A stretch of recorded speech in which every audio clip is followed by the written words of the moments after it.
Hola, buenas tardes. Bueno, mi nombre es Jimena, soy infectóloga del Hospital Italiano.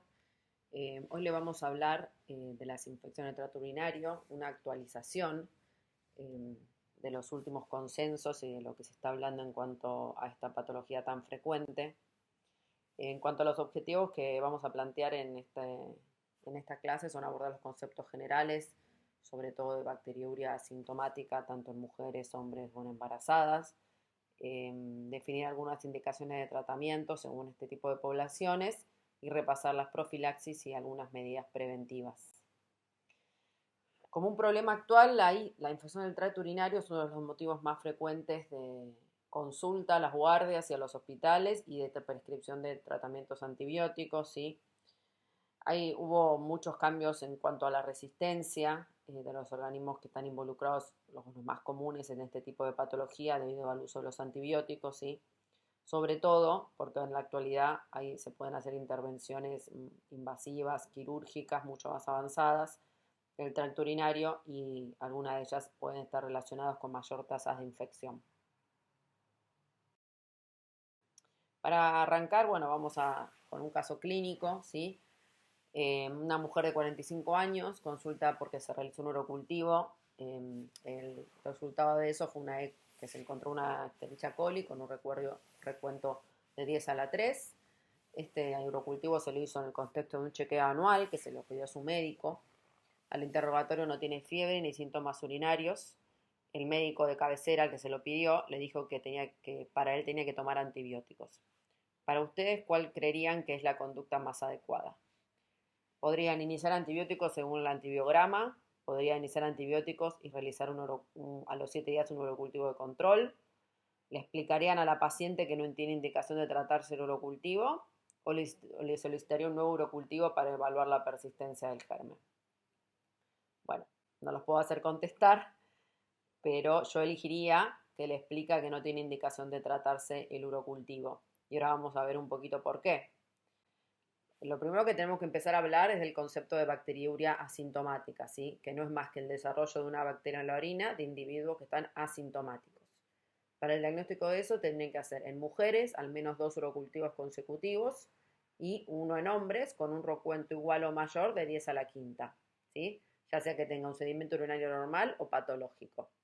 En los pacientes cateterizados o con sonda vesical, un solo espécimen con un recuento de 10 a la 2 indicaría la presencia de bacteriuria asintomática, ¿sí?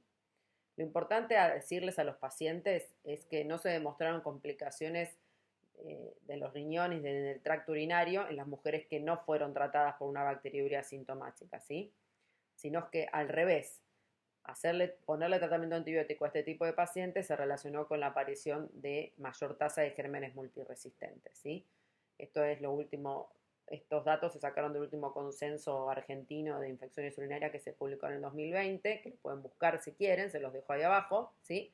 Y ahora vamos a ver este, esta patología, pero en embarazadas, ¿sí? En embarazadas, totalmente lo contrario, se recomienda la búsqueda sistemática de la bacteriuria asintomática al menos una vez por mes, más que nada entre la semana 12 y la semana 16 de embarazo. Se debería repetir trimestralmente solo cuando tiene factores de riesgo la embarazada, como patología renal, trasplante renal, antecedentes de litiasis o antecedentes de pielonefritis a repetición. La prevalencia de esta patología es de 2 a un 7% en embarazadas, ¿sí? Y acá la razón por la que se trata las bacteriurias sintomáticas en embarazada, como todos sabemos, es porque predispone al aumento de riesgo de parto prematuro y bajo peso al nacer. Ahí le dejo 4 estudios que hablaron de esto, ¿sí? 2 metaanálisis y 2 prospectivos, ¿sí? En que, bueno, léanlo, hay 2 que están muy interesantes, sobre todo los metaanálisis. Y otro estudio que no identificó ninguna referencia con respecto al riesgo de parto prematuro o bajo peso al nacer, pero con poca cantidad de población. Si lo van a tratar, no, si lo van a tratar, no, lo tienen que tratar y cuando lo vayan a tratar a la embarazada, puede optarse según el antibiograma siempre, por supuesto, pero si van a iniciar un empírico, tiene que hacerse con estos medicamentos, porque saben que hay algunos medicamentos que las embarazadas no deberían consumir o deberían evitar durante el embarazo, lo más seguro es la nitrofurantoína, ¿sí? Que esta se debe evitar en el embarazo a término, ¿sí? O en el trabajo de parto, son los únicos momentos en los que no se podría dar. Lo más seguro es lo que más se utiliza es la cefalexina, ¿sí? ¿Sí? O de amoxicilina o de amoxicilina clavulánico. El Bactrim es una buena opción, pero este antibiótico no se puede dar ni en el primer ni en el tercer trimestre del embarazo. Así que estarían limitados al segundo trimestre nada más para poder dárselo a la paciente. En las embarazadas con bacteriuria asintomática tienen que recordar, ¿sí? Realizar un ciclo de tratamiento más o menos de 4 a 7 días. Ahora se vio que los tratamientos acortados son igual de beneficiosos que los tratamientos más prolongados, ¿sí? 7 días sería lo ideal. Se debe realizar un urocultivo de seguimiento. Las únicas personas con infecciones urinarias que tienen indicación, o casi las únicas, de realizar un urocultivo después del tratamiento son las embarazadas, ¿sí? Termina y 7 días posteriores a finalizar le toman un urocultivo de control, ¿sí? En caso de persistir el urocultivo positivo, o sea, le hacen un urocultivo de control, es positivo, lo vuelven a tratar en 2 oportunidades, ¿sí? Habiendo realizado un tratamiento completo, eficaz y para el germen que se halló en el urocultivo, ahí podemos pensar en iniciar un tratamiento profiláctico, ¿sí? Por todo el periodo del embarazo que va a llevar la paciente y nos vamos a guiar por el antibiograma. Bien. Eso en cuanto a la bacteriuria asintomática en embarazadas. En cuanto a los pacientes diabéticos, ¿sí? Porque hay muchos que indican o se le hacen urocultivo de control en los controles a pacientes diabéticos, ¿sí? O sea, se vio que existe una mayor prevalencia de bacteriuria asintomática en estos tipos de pacientes, aunque tengan la diabetes controlada, ¿sí? Pero hubo 2 estudios, sobre todo uno muy grande, el autorizado, controlado, que no demostró que el tratamiento de la bacteriuria asintomática redujera los episodios de ITU en este tipo de pacientes diabéticos, por lo que pues solo por ser diabético no está aconsejada la pesquisa de bacteriuria asintomática. En cuanto a los pacientes que están institucionalizados en geriátricos o centros de rehabilitación y mayores de 65, que los ponemos más que nada en el mismo grupo, ¿sí? La tasa de bacteriuria asintomática es alta, ¿sí? Se encuentra entre un 15 y un 50% de los pacientes. Hubo un estudio, o varios estudios en realidad, que compararon el tratamiento antibiótico versus placebo en los casos de bacteriuria asintomática y no se demostró aumento de la morbilidad en la rama placebo, ¿sí? Por lo que de acá podemos sacar que dar antibióticos no disminuye la frecuencia de los episodios de bacteriuria asintomática ni mejora los síntomas crónicos de estos pacientes, porque muchos pacientes de este estilo le dan antibióticos porque tienen incontinencia, ¿sí? Y tienen un urocultivo patológico, pero la incontinencia muchas veces no es causa de una infección urinaria, y mucho menos si no tiene síntomas y solamente tiene un urocultivo patológico, ¿sí? Y además lo que hacemos es dar efectos adversos con el antibiótico y podemos promover a que el anciano se reinfecte con organismos o gérmenes multiresistentes, que es lo que pasa muchas veces cuando se hacen esquemas de tratamiento de este tipo de pacientes y en los últimos, cuando hay que tratarlos, ya hay una multiresistencia y son sensibles a muy pocos antibióticos. Por lo que en esta población también se desaconseja la pesquisa de bacteriuria asintomática. En cuanto a los procedimientos urológicos, que es lo que hemos hablado un poco al principio, ¿sí? En el contexto de procedimientos que impliquen lesión con sangrado de la mucosa del tracto urinario, el riesgo de bacteremia por una bacteriuria asintomático es alto, ¿sí? Es alrededor del 60%, ¿sí?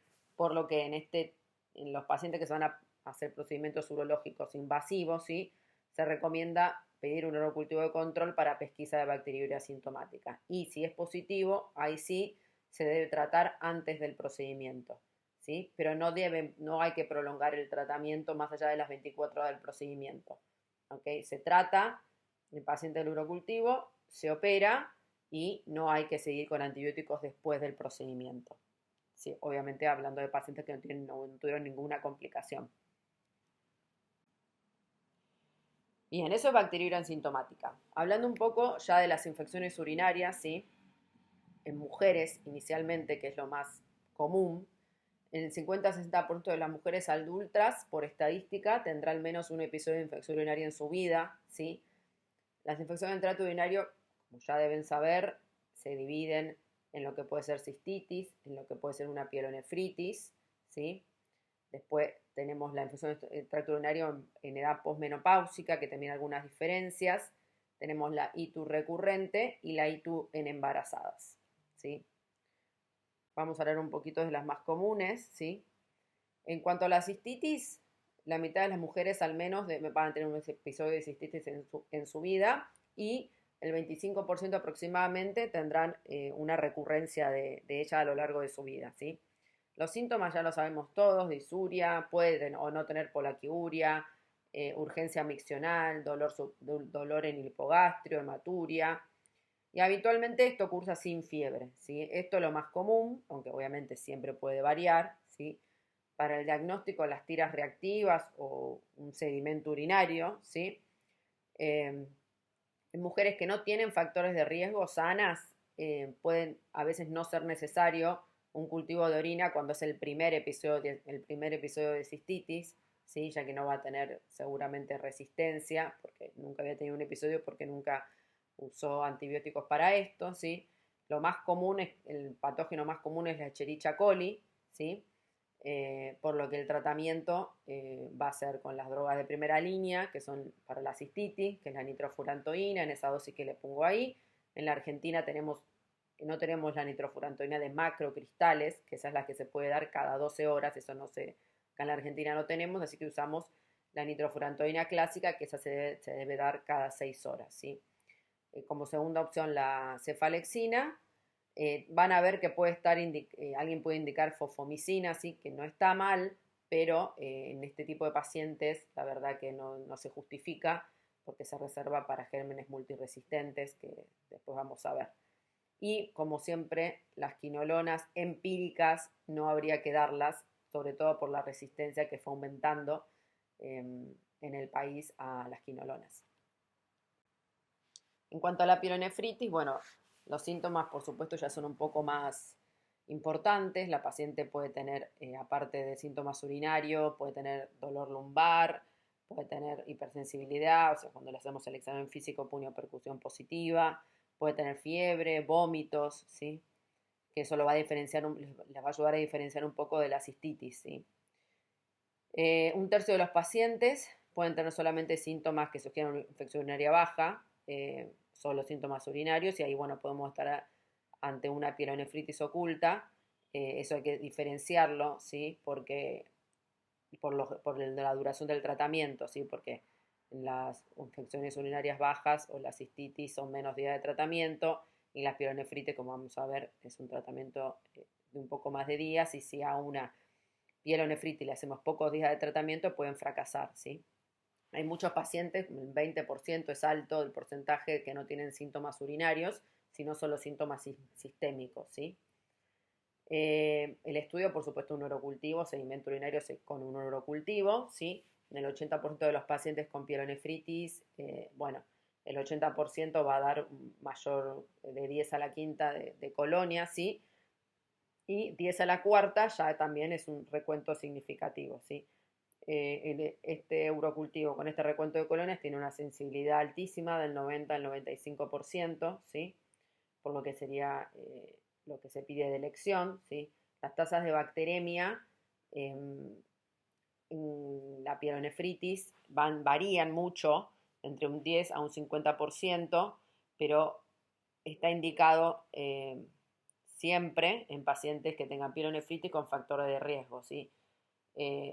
Factor de riesgo en sí mismo es la enfermedad, la pielonefritis en su forma grave, ¿sí? Con compromiso de algún órgano o compromiso del estado general del paciente que lo lleve a una hospitalización, pacientes inmunocomprometidos, sea cual sea la causa, ¿sí?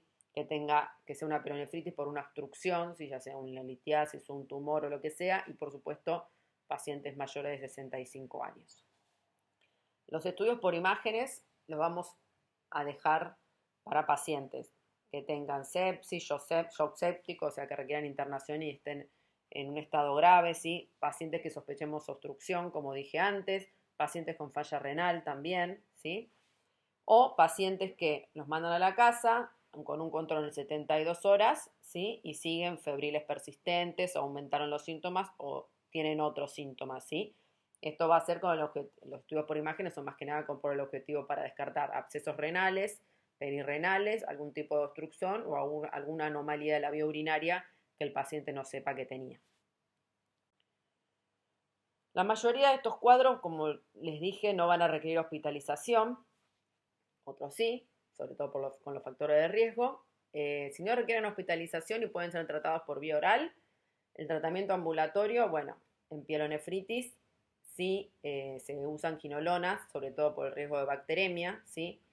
Pueden ser la ciprofloxacina, también se pueden usar cefalosporinas como la cefixima, que es una de las únicas cefalosporinas que no es de primera generación, que tiene vía oral, ¿sí?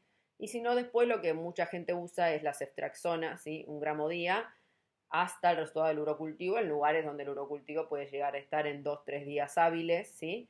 Entonces lo hacen venir al paciente a inyectarse, y cuando está el antibiograma lo redirigen al tratamiento, ¿sí? Todo lo que sea inestabilidad hemodinámica o que no pueda tolerar la vía oral, ¿sí? Va a haber que internarlo y hacer un tratamiento endovenoso, que puede ser con ceftriaxona, eh, como en el otro caso, puede ser cefazolina o puede ser amicacina. Son los que están estudiados como un tratamiento empírico inicial para pacientes que se internan, que por supuesto sin aislamientos previos, sin resistencias previas. ¿Okay? Eso ya es otra cosa. Esto es lo básico. ¿Okay? Para la pielonefritis, ni la nitrofurantoína ni la fosfomicina se pueden dar porque tienen muy poca penetración en riñón, ¿sí? Por eso la nitro es de elección para los casos de cistitis, no así para los casos de pielonefritis. Después, cuando tengan el antibiograma, lo van a poder dirigir, ¿ok? Las opciones, bueno, se las va a dar el antibiograma. Las más comunes, cuando el paciente no tiene resistencia, es que se puede ir con Bactrim, se puede ir con amoxiclavu, se puede irse con cefalexina o con cipro, ¿ok? Y el tratamiento inicialmente es de 7 días en caso de que no haya complicaciones como abscesos, que eso ya sería otra patología porque ahí habría que internarse, fijarse si se puede drenar el absceso, mandar a cultivo, ver qué viene y redirigir el tratamiento que habitualmente es por unos días más. Pero con una pielonefritis común, con 7 días estaríamos bien y no está indicado realizar urocultivo de control a ninguno de estos pacientes. Bien. Lo importante acá, como la mayoría se los voy a decir, es el tema de las quinolonas. Intentar no utilizarlo como tratamiento de primera línea, ¿sí? Sobre todo por lo que les mostré, lo que le voy a mostrar más adelante, pero en un cuadro donde dice que la resistencia a quinolonas en mayores de 65 años es muy alta, por lo que no se recomienda el uso de quinolonas en este tipo de pacientes y en general no se recomienda el uso de quinolonas como tratamiento de primera línea, ¿ok? De forma empírica. Las citus recurrentes, ¿sí? Que es muy común que los pacientes consulten por esto, por las citus recurrentes, ¿ok? Para empezar, obviamente, poder definirles a los pacientes cuál es el diagnóstico de una ITU recurrente, ¿sí? Son 3 episodios de ITU en el último año o 2 episodios en los últimos 6 meses, ¿sí? Hay estudios, por supuesto, que muestran una alta tasa de pacientes que tienen un episodio de cistitis y que tendrán una recurrencia, ¿sí?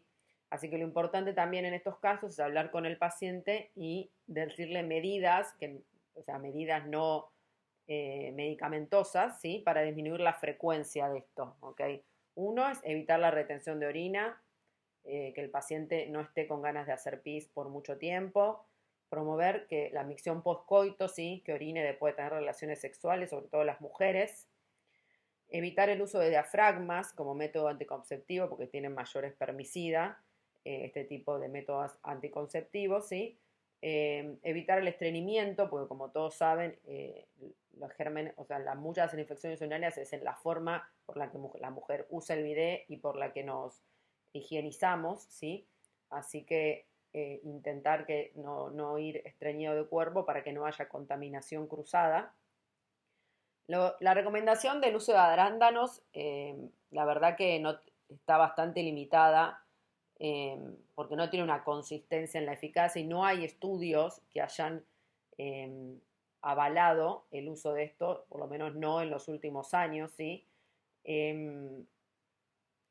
Es importante saber que el arándano como tal tiene una interacción medicamentosa con algunos anticoagulantes, no los de última generación, pero sí sobre todo la warfarina, disminuye el efecto de esta, por eso hay que fijarse bien qué medicamento está tomando el paciente para ver y buscar en ese momento con qué puede hacer disminuir la eficacia de los medicamentos que el paciente toma. ¿Okay? Los estrógenos tópicos, la verdad que ponerse, o sea, lo que es óvulos, cremas o anillos vaginales, vienen del exterior y pueden predisponer a que la mujer tenga mayores infecciones urinarias, ¿sí? Eh, Así que quizás hay que dejarlos un poco aparte, salvo que tenga una indicación precisa por alguna infección ginecológica. Y por supuesto la ingesta de agua o el incremento de la hidratación, que también es muy importante para intentar eh, eliminar los gérmenes de la orina y por supuesto no retener la orina e ir al baño. Todo de la mano, digamos, las medidas van todas de la mano. Bien, las profilaxis. Bien, para dar profilaxis, como dijimos, a la mujer embarazada, después de que ha tenido 2 episodios y sigue, profilaxis hasta el fin del embarazo, ¿sí? Después, la profilaxis continua, si le van a dar profilaxis a un paciente, obviamente, como dije, siempre basado en los urocultivos previos, ¿sí? Y se va a dar entre 6 y 12 meses, ¿sí? En mujeres que tengan itus recurrente con el diagnóstico, como les dije, ¿sí? Se puede hacer por más tiempo, pero inicialmente se la hace por 6 meses, se la controla la paciente y así, ¿sí? Esa es una forma de profilaxis. La primera en embarazadas, la segunda en pacientes con itus recurrentes, ¿sí? Después está lo que es la profilaxis postcoito, ¿sí? Esto hay que fijarse bien el interrogatorio y que la mujer esté bien convencida de que las recurrencias de ellas son inmediatamente post relaciones sexuales, ¿sí? Si es así, pueden ponerle nitrofurantoína, obviamente en menor dosis, cefalexina en menor dosis o Bactrim, ¿ok? Muy parecido a lo que se usa en las citus recurrentes, digamos, que es nitro, cefalexina o Bactrim. Y en las embarazadas también, siempre guiándonos por el urocultivo, ¿bien? Si los episodios son menos de 3 en el año, ¿sí? Se pueden indicar regímenes de 3 días de tratamiento con Bactrim o quinolonas o 5 a 7 días con nitro o céfalos de primera, ¿sí? Esto siempre, el interrogatorio es muy importante, ¿sí? Porque este autotratamiento es un autotratamiento cortito, ¿sí? Y las mujeres a las que se los indican tienen que estar conscientes de que no va a ser no es un tratamiento de, del germen como tal, sino que es para evitar algún tipo de recurrencia, pero no es una profilaxis continua, como en las mujeres que sí tienen diagnósticos de itus recurrente, como vemos arriba, que sí a eso hay que hacerle un tratamiento por lo menos de 6 a 12 meses profiláctico. Bien. Este es el cuadro que les dije, la sensibilidad según edad, ¿sí? Lo que les marqué es cómo baja la sensibilidad de las quinolonas a partir de los 65 años, me parece esto muy importante, sobre todo por el sobreuso de quinolona, ¿sí? Vean que le pueden poner nitro, que le pueden poner nitrofurantoína o céfalos de primera sin ningún problema, ¿ok? Yo se los dejo como para que lo vean un poquito. Ahí tienen la AMPI, la ampizul, la céfalo de primera, el Bactrim, la nitro y las quinolonas. Vean que la nitrofurantoína en todas las edades tiene muy buena sensibilidad, por eso es una de las que más se utilizan, ¿sí? Al igual que las céfalos de primera. Bien, la citu en embarazadas. Bien. La cistitis en embarazadas, entre el 1 al 4%, ¿sí? El diagnóstico siempre es con el mismo método que es el urocultivo. Ahora, en embarazadas, el recuento ya con 1000 colonias, ¿sí? Acompañado de clínica de infección urinaria, ya es un diagnóstico de ITU en embarazadas, ¿sí? Es importante, porque es importante tratarlas como por todo lo que dijimos previamente, ¿sí? Nitrocefalexina es lo que más está usado, lo que menos efectos adversos tiene, ¿sí?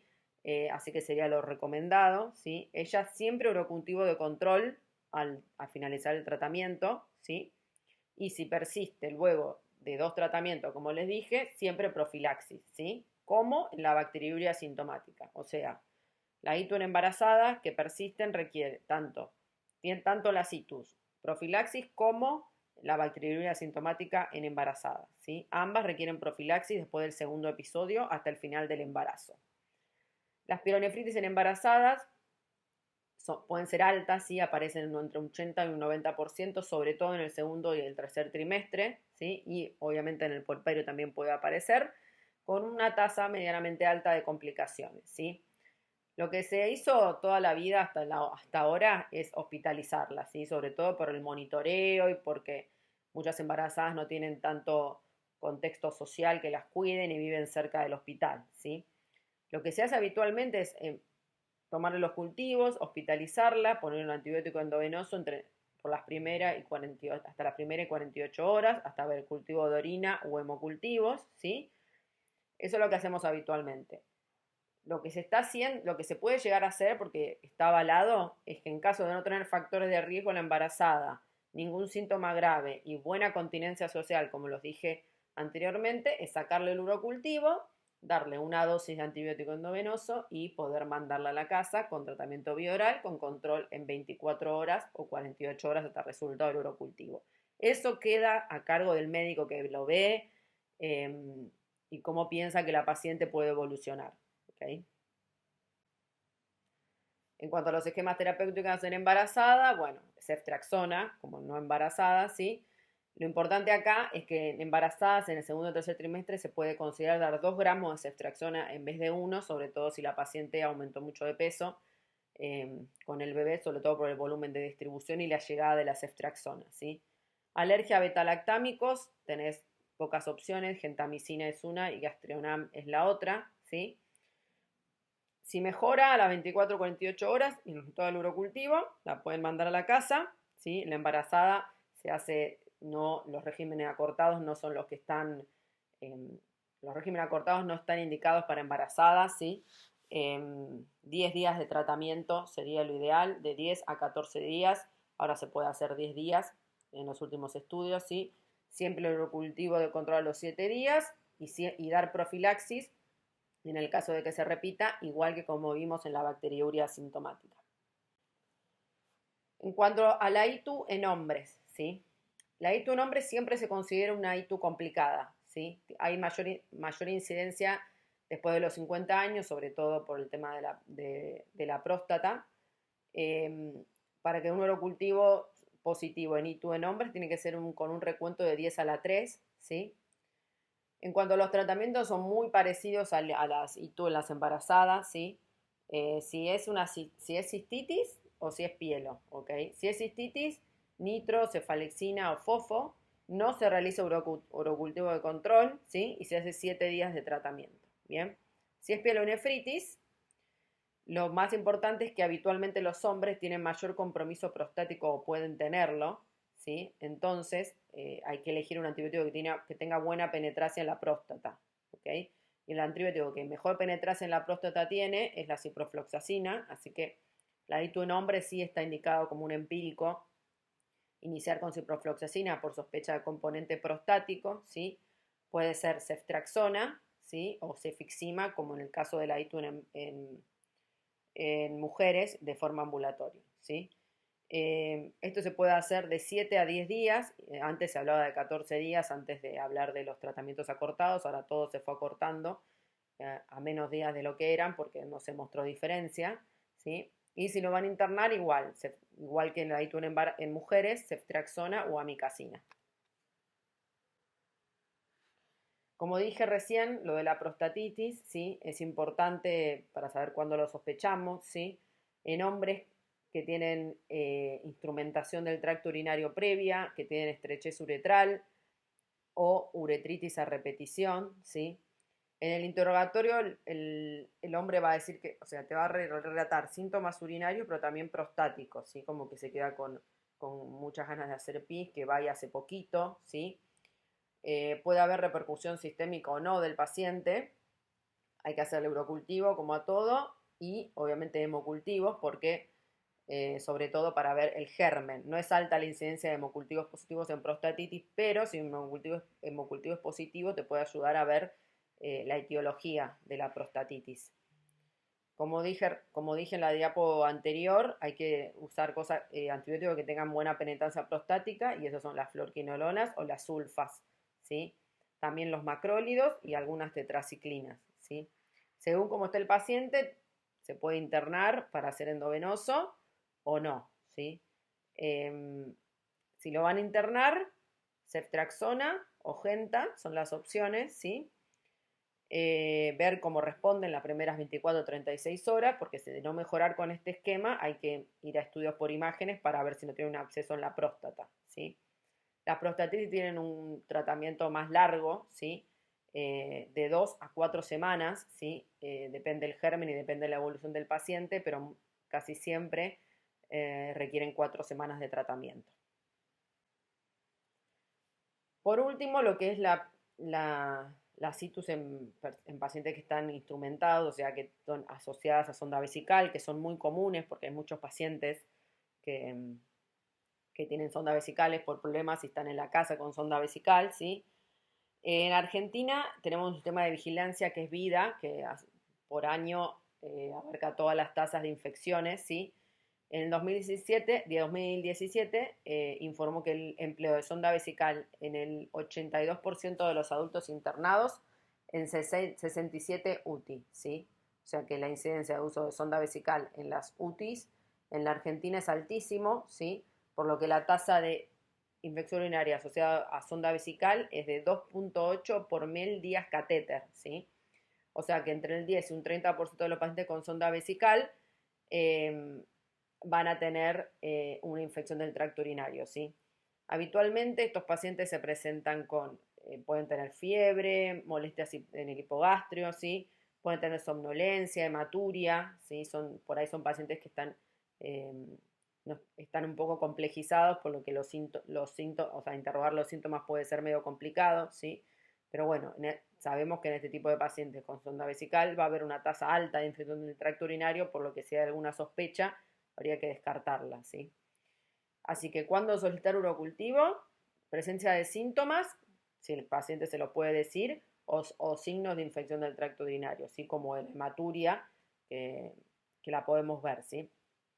Siempre previo a la instrumentación de la vía urinaria, o sea, que si el paciente se va a hacer un procedimiento y está sondado, habría que tomar un urocultivo de control, como vimos anteriormente en los procedimientos urológicos, ¿sí? Y en los pacientes trasplantados renales, tienen indicación de hacer un urocultivo de control hasta el tercer mes del trasplante, siempre una vez por mes, ¿ok? En este tipo de pacientes consideramos que es una bacteriuria significativa, un recuento de colonias desde 10 a la 3, ¿sí? Que tiene que tener un germen que sea predominante, y la muestra siempre debe ser tomada luego del recambio de la sonda vesical, ¿sí? Esto es muy importante, porque si tomás un urocultivo de una sonda vesical ya puesta de hace más de 3 días, no es relevante el diagnóstico, ¿sí? Si la sonda vesical se colocó hace de 2 días antes, ¿sí? Ahí se puede tomar la muestra mediante la punción del catéter proximal, ¿sí? Pero tiene que estar colocada hace 24 o 48 horas como mucho, ¿sí? Si no, tiene que ser un urocultivo con recambio de sonda. Bien. Tratamiento, bueno, sin factores de riesgo, vamos a ir a cefalosporina de tercera generación o pipertazo, ¿sí? Si sospechamos BLE por internación reciente, por antecedente del paciente o por cateterismo previo, carbapenem o aminoglucósidos, que es con los que tratamos las BLE habitualmente, y acá sí hay que ver las colonizaciones previas, urocultivos previos que tengan KPC o MBL, porque ahí había que ver si hay que darle colistina, micacina o casabi, que es lo que se usa habitualmente para la situs en gérmenes multiresistentes, ¿sí? Pero esto nos los va a dar el contexto del paciente, según si está en una terapia intensiva, si está en piso, si está en la casa, pero con mal manejo de la sonda vesical, internaciones recientes. Bueno, hay que averiguar un poco eso para dirigir el tratamiento un poquito mejor, ¿sí? Ok.